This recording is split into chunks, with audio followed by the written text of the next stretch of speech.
HJUT 106.9, Cartografías Editoriales.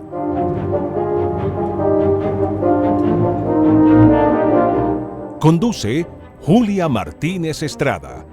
Dirige María Elvira Jaramillo.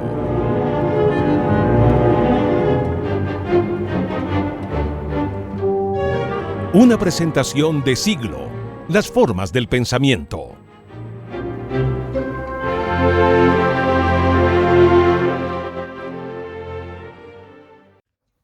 Esta mirada cuestiona, evalúa y se nutre de cambios y movimientos. Se formó entre debates, profundizó en la academia, pero decidió que solo desde las luchas podría ampliar su alcance. Esta mirada se ha comprometido con una transformación que acude a lo propio, a la raíz, al sur, para desafiar al conocimiento convencional. Su perspectiva abre caminos desde diferentes disciplinas. Por 5 décadas ha puesto su atención sobre el poder y la desigualdad. Usa lentes diferentes, algunos íntimos, otros colectivos, otros en red, para la defensa de la vida.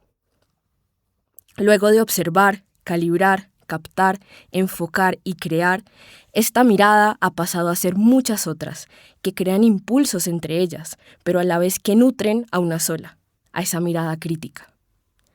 Este recorrido es el de la mirada que toma las ciencias sociales como un lente para diseñar mundos en los que todas las personas puedan existir.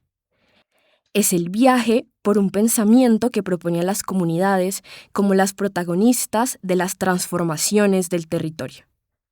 Es una aventura por la mirada de Arturo Escobar y su libro Hilos de Pensamiento Crítico, Cultura, Ecología, Postdesarrollo, Pluriverso y Transiciones.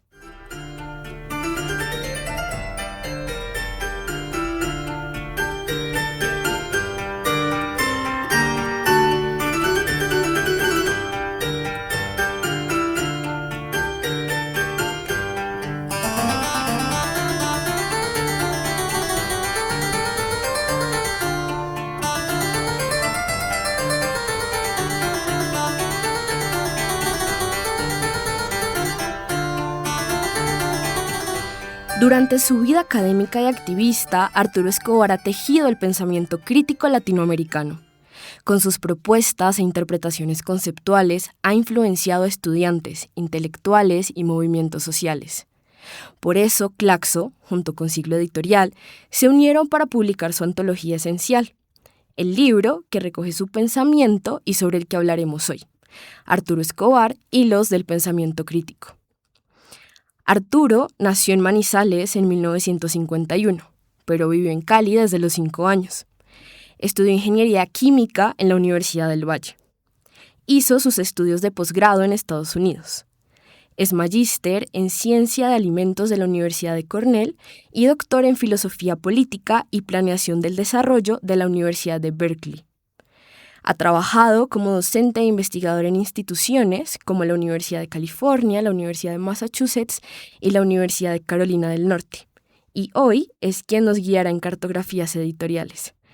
Arturo, qué alegría que estés hoy en Cartografías Editoriales. Bienvenido. Muchísimas gracias, Julia, por la invitación. Bueno, Arturo, pues entonces cuéntanos cuál ha sido el proyecto de viaje con este libro de Hilos de Pensamiento y en qué vehículo vamos a viajar hoy. Bueno, me alegra mucho recibir esta invitación a hablar de este libro en particular y de el pensar y el escribir en general como un viaje. Y quisiera comenzar por enfatizar que es un viaje que es tanto emocional e intuitivo como racional. Es un viaje donde se puede seguir un esquema fijo. Y yo creo que los autores de ficción, los grandes novelistas, digamos, siempre enfatizan el hecho de que empiezan a escribir y los personajes van cobrando vida y tienen que seguir la vida de esos personajes. Yo creo que en la escritura, aún en la escritura académica, los personajes son otros, claramente, son las ideas, las nociones, los conceptos que uno va trazando, pero que también cobran una fuerza epistémica, digamos, cobran una vida propia a medida que uno va trasegando en el trabajo intelectual y derivando de un sitio para otro. Entonces, yo creo que hay mucha sabiduría popular y sabiduría filosófica sobre este tema. El gran poeta y místico Rumi del siglo XIV dice que al iniciar el camino, cuando comienzas a caminar en la senda aparece. Y bueno, Serrat también tiene algo parecido: caminante no hay caminos, es el camino al andar. Ese joven catalán que fue muy medio genio, ya hablando de estas cosas. Entonces, la antología realmente es muchos viajes, es un viaje hecho de muchos viajes. Y por tanto, hay muchas derivas, hay muchas rutas no tomadas, hay rutas que seguí, en las que seguí encaminándome, en las distintas geografías en que participé, desde estudiante de ingeniería química en la Universidad del Valle hasta ir a Cornell University, a empezar a estudiar el tema de la alimentación y nutrición, hasta llegar a California, donde hice el doctorado, que ya me adentré por otras temáticas, pero yo sabía que lo que quería era tener como una libertad de pensamiento. El viaje te libera, el viaje no es para esclavizarlo a uno, no es para atarlo a un esquema, ni a un grado, ni a un cartón. Realmente para mí yo siempre sentí el viaje como algo que era como una práctica de la libertad, escribir como práctica de la libertad y el trabajo intelectual como práctica de la libertad. Y sin duda es un viaje por los territorios del saber. Yo a veces lo describo con la siguiente metáfora, que es una transhumancia técnica. Pues un viaje a través de muchos campos del saber, muchas disciplinas, muchas teorías, y también, obviamente, por geografías particulares que incluyeron en mi caso Colombia, Estados Unidos, América Latina, Europa, África, y todas esas paradas de esos viajes me fueron enriqueciendo el viaje. Y ahora pues estoy en otro momento de mi vida en que ya el viaje es más interior, digamos, que desplazamientos en el espacio y en el tiempo. Y bueno, de eso tal vez quizás podamos hablar hacia el final de la entrevista.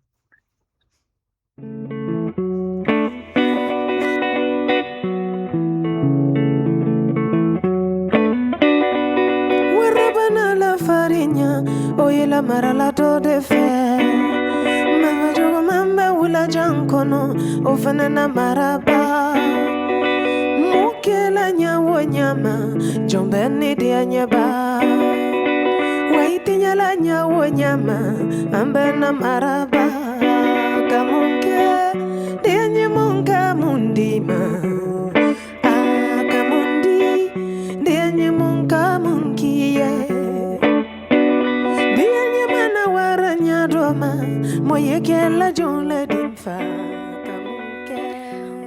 Arturo Escobar nos cuenta sobre su libro Hilos de Pensamiento Crítico, publicado por Claxo y Siglo Editorial, en donde han recogido textos de mayor relevancia de su trayectoria académica. Y Arturo, tú ya nos has contado que vamos en un viaje intelectual, en un viaje de viajes, que por sí mismo ya es un vehículo por tu vida y por tu trayectoria. Así que cuéntanos qué se echó en el equipaje para cumplir este viaje que se volvió un libro, o más bien, cómo fue toda esta construcción de este libro. Inicialmente pensé, no, yo no me llevé nada.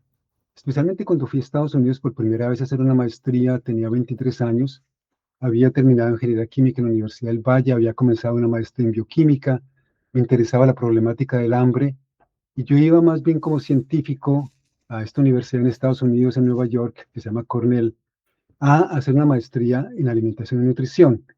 Pero después me quedé pensando, pero claro, yo llevaba muchas cosas, uno siempre lleva muchas cosas por dentro. Yo llevé casi que mi historia personal, desde la niñez, desde el paisaje, desde el Valle del Cauca, donde crecí y donde fui feliz realmente también inicialmente. Y todo eso lo lleva uno por dentro y es parte de su equipaje. Luego, en la Universidad del Valle fue adquiriendo otros equipajes. De hecho, desde el último año de secundaria, recuerdo, en el Colegio Jesuita de Cali, recuerdo que en el curso de la filosofía me fascinó y estudiamos a Marx, y estudiamos a Nietzsche, y estudiamos a Teilhard de Chardin, un jesuita, paleontólogo y medio místico también, teólogo, quien siempre me ha acompañado y que todavía hoy en día me acompaña y a cuyo pensamiento he estado retornando en los últimos años. O sea que ese viaje y ese equipamiento también lo llevaba conmigo de la Universidad del Valle, claro, por mi época, en los 70s. Cargué muchas cosas, digamos, en mi equipaje, el marxismo, el feminismo, la música y el cine de mi generación en Cali. Fueron épocas del existencialismo, la teoría de la dependencia, la literatura del boom. Con todo eso llegué yo a Estados Unidos a estudiar algo científico y ese equipaje realmente me fue llevando a otras partes, a otros territorios. Yo comencé a estudiar la problemática del hambre y me di cuenta que la problemática del hambre realmente era una cuestión mucho más complicada, no era una cuestión simplemente de calorías y nutrición y proteínas y cosas de estas, sino que era un profundo problema económico y político y social. Y que por tanto era por allí por donde tenía que adentrarme. Entonces me fui reequipando, como que recogí otras victorias en el camino, la economía política, luego llegué a la teoría del desarrollo, como veremos cuando hablemos un poco más a fondo del libro, sobre sus hilos, y me fui cargando de teorías realmente, y tal vez demasiadas, cuando me di cuenta de pronto que seguí cargándome de teoría, la teoría del diseño, del lenguaje, del discurso, de la ecología, de filosofía, la arquitectura, el urbanismo. Me di cuenta que tenía un morral inmenso y que ya no podía cargarlo realmente.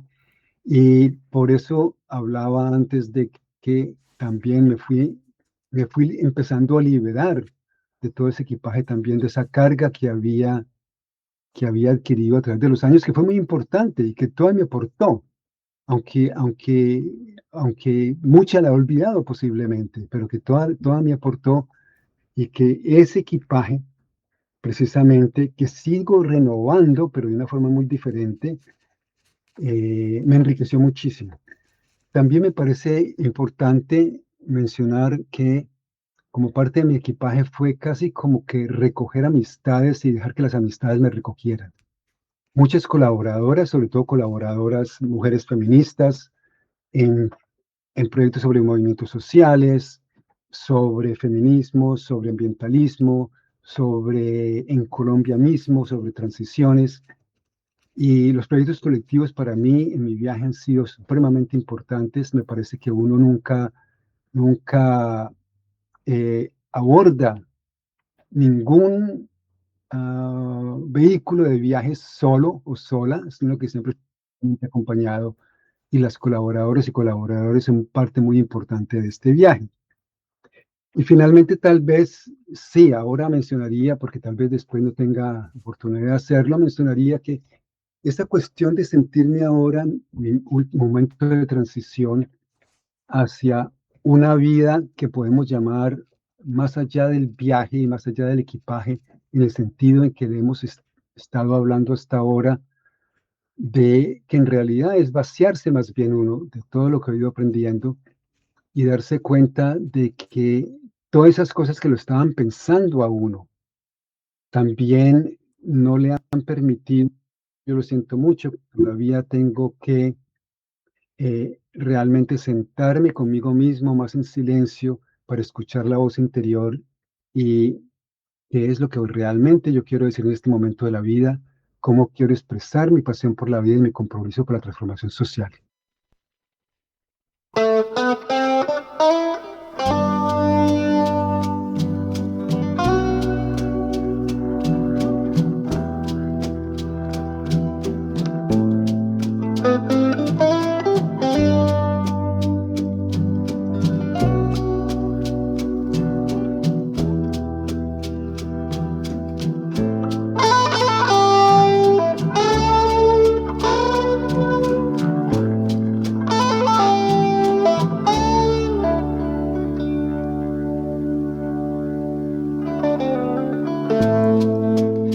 Nos adentramos en un libro que ha sido una crónica personal, un viaje de viajes, un tejido además, y estamos cargados de equipaje con Arturo Escobar. Arturo, ahora sí, estamos muy emocionadas de conocer cuáles son esos hilos de pensamiento, esos conceptos claves, así que vámonos de viaje con tu libro. Bueno, comienzo por mencionar los 5 hilos en los cuales está organizado el libro. El primero es del desarrollo al postdesarrollo. El segundo, los movimientos sociales y los estudios culturales. El tercero, de la ecología política a la ontología política. El cuarto, diseño, pluriversalidad y transiciones. Y el quinto, ciudades, regiones y transiciones. Creo que las personas que estén familiarizadas un poco con mi trabajo verán que es una progresión también hasta cierto punto en el tiempo. Son etapas cronológicas, pero que no terminan en un momento determinado, sino que todas continúan y todas me continúan habitando, digamos, el libro y mi trabajo hasta hoy en día. Entonces, comencemos un poco con el primer hilo del desarrollo al postdesarrollo. Y había comentado que cuando comencé a estudiar la temática del hambre, me había dado cuenta que era una temática profundamente social, política y económica. Esto me llevó al campo de la economía política y luego a estudiar el desarrollo, el hambre como problema del subdesarrollo, y darme cuenta de que el desarrollo realmente también era una ideología, era un aparato, digamos, de producción cultural de los países llamados subdesarrollados de una forma particular, de que Asia, África y América Latina fueron en cierta forma inventados como subdesarrollados y tratados como tales. Entonces ahí me adentro en este hilo, en la metodología del estudio del discurso del desarrollo, cómo este discurso funcionó como metodología, digamos, como aparato de dominación, y el postdesarrollo como una forma de ir más allá de ese desarrollo y que tenía que ver entonces ya con el segundo hilo. Si descubrimos que el desarrollo es un aparato de dominación discursivo, ¿cómo salimos de él? Entonces allí llego al segundo hilo, movimientos sociales y estudios culturales, durante mi doctorado en particular y al final de mi doctorado. Y los estudios culturales es un campo interdisciplinario que se centra en el estudio de la relación entre cultura y poder. ¿Qué tiene que ver el poder con la cultura? Y allí comienzo el trabajo en el Pacífico colombiano con movimientos sociales de comunidades negras, que fue muy importante para mí. Luego viene el pensamiento decolonial, y creo que resaltaría también de este segundo hilo precisamente ese aspecto del pensamiento decolonial. El tercer hilo de la ecología política, la ontología política y las transiciones comienza como en la mitad de los 90 y sigue hoy en día. Cuando llegué al Pacífico, y esto aparece en este hilo también, a estudiar el problema de la problemática de la biodiversidad, la destrucción de la biodiversidad y los movimientos sociales afrocolombianos e indígenas que estaban surgiendo en ese momento, empecé a interesarme por el tema de naturaleza. Entonces, de que la naturaleza también tiene que ver mucho con la cultura, cómo tratamos la naturaleza tiene que ver mucho con la cultura. Hay una relación profunda entre el medio ambiente, la cultura, la naturaleza y el poder igualmente, y que muchos conflictos ambientales no son solamente sobre conflictos sobre recursos naturales, sobre cosas, sobre territorios, sino que son conflictos sobre formas de ver la vida, formas de ver el mundo, o sea, son conflictos ontológicos. Y esos conflictos ontológicos empezamos con otro grupo, es otro proyecto colectivo, a elaborar un marco conceptual para estudiar los conflictos ambientales como conflictos ontológicos que lo llamamos la ontología política. Entonces, ese sería, digamos, el tercer hilo. Y el cuarto hilo empieza por algo que pareciera completamente contraintuitivo, que es por adentrarme en el campo del diseño. ¿Y por qué el diseño? Porque empecé a darme cuenta de que el diseño estaba apareciendo como un espacio muy importante para pensar la vida y repensar la vida y para la creación del mundo. El diseño es una construcción de mundo, nos lleva a construir el mundo. El mundo es profundamente diseñado y por tanto, si lo estamos acabando el mundo, si estamos acabando y matando la tierra, tenemos que utilizar también esas herramientas de diseño precisamente, pero de una forma diferente para rediseñar en cierta forma se trata de rediseñar el humano y rediseñar la forma en que el humano habita la Tierra. Entonces llegué a esa problemática del diseño y el diseño de una perspectiva que llamamos pluriversal, es decir, donde ya no haya un solo modelo de mundo, sino que haya muchos modelos de mundos. El pluriverso lo definieron los zapatistas como mundo donde quepan muchos mundos y básicamente a eso se refiere esa política pluriversal. Y el último hilo me llevó al campo de la arquitectura, las ciudades, las regiones, y de aquí resaltaría por qué llegó allí. Llegó allí también a través del diseño, pero también a través de la realización de que más del 80% de la población del mundo va a ser urbana antes de final de este siglo, ya como el 70% es urbana, y que tenemos un gran desafío en términos ambientales, sociales, culturales y políticos en las ciudades y en reconcebir la ciudad de una forma diferente, más allá del terricidio, y que las transiciones precisamente tienen que ver con otras formas de habitar la tierra. Entonces yo diría que esas son digamos, algunas de las líneas principales, se quedan muchas por fuera, obviamente, pero algunos de los lineamientos principales de cada uno de los siglos. Camilo Manrique falleció, plantación adentro cámara. Plantación adentro cámara, sombras son la gente y nada más. Camilo Manrique falleció, plantación adentro cámara. Se murió el indio Camilo por palos que daba el mayoral. Camilo Manrique falleció, plantación adentro cámara. Y el médico de turno dijo así, muerte por causa natural. Camilo Manrique falleció, plantación adentro cámara. Claro, si después de una tunda de palo que te mueras es normal. Camilo Manrique. Llegamos al final de este viaje con Arturo Escobar, en donde estamos hablando sobre su libro Hilos del Pensamiento Crítico, y también escuchamos una selección musical que Arturo nos dejó y se las compartiremos también próximamente por canales digitales. Arturo, para terminar este viaje, ¿cuál sería la recomendación final o este aviso final de viaje?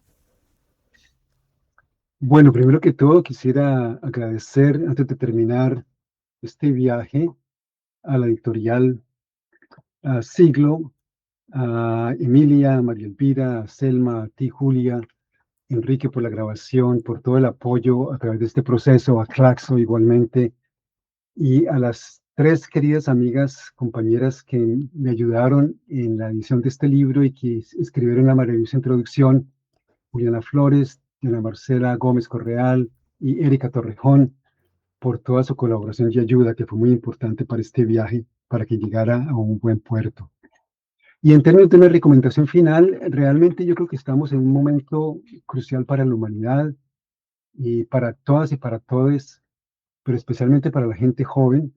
Yo creo que es importante que nos volvamos a hacer unas preguntas fundamentales. ¿Quiénes somos? ¿Dónde estamos? ¿Y hacia dónde vamos? Y que ya no tenemos buenas respuestas para esas preguntas, y que más aún se me hace que hemos ido perdiendo la capacidad de pensar, de observar la realidad, y especialmente los políticos. Obviamente ya sabemos que ya no piensan, pareciera que simplemente reaccionan, manipulan, crean odios, quieren controlar su riqueza, la riqueza, pero realmente ya han dejado de pensar. Entonces me parece que volver a rearticular el proyecto del pensamiento crítico, de observar la realidad, y de tal forma que nos equipe, que nos potencie para rehacer nuestro ser. Tenemos que volver a aprender a hacer de otra forma, y a ser humanos de otra forma, y habitar la tierra de otra forma. Me parece que son las preguntas más importantes que tenemos que hacernos hoy en día. Bueno, muchas gracias. Bueno, Arturo, pues muchas gracias por tejer con Siglo, gracias por presentarnos este manual sobre ciencias sociales que también repiensa las ciencias sociales, y este libro y todo el catálogo de Siglo Editorial están disponibles en libreriasiglo.com, Separata Librería y Librerías de Colombia. Y la conversación continuará por canales digitales. Estamos en Instagram, Facebook y Twitter como @somosiglo. Nos vemos en un próximo recorrido en un nuevo reto editorial.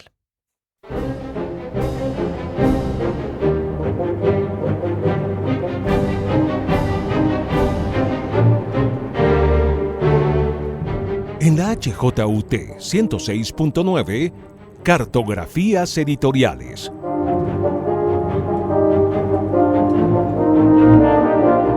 Conduce Julia Martínez Estrada. Dirige María Elvira Jaramillo.